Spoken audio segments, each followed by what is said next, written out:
tej nahody u veľkej služby Božej pošvecaná voda a parochiani u kantičkoch, sudzinoch i fľašoch z domu prinošeli vody, že by ju panocove pošveceli. Parochiani, ktorí neboli pošveciť vodu Nješka celý deň hodní z hordova, ktorí sa nachodí u parochii, načerpať švecenej vody, ktorú môžu nadalje kasnovať u obiscu za rižní potreby.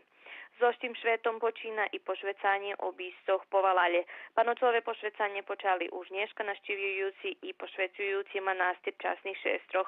Valalský obisca budú pošvecaní od jutra ta po koniec toho i u ceku šľidujúceho týždňa.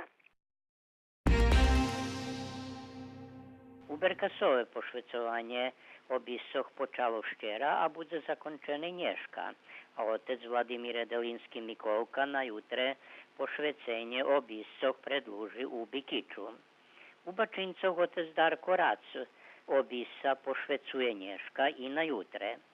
U Šidze otec Mihajlo Režak so pošvecovanjem obiscoch počal Nješka a po objavenim rozporiadku mal bi zakončiť po koniec šľidujúceho týždňa. U Sremskej Mitrovici, Lačarku, Starej Binguli i druhých valálov u tej opštiny, u kotrých žijú i Rusnáci, otec Vladislav Varga počne so pošvecovanjem obiscoch od jutre.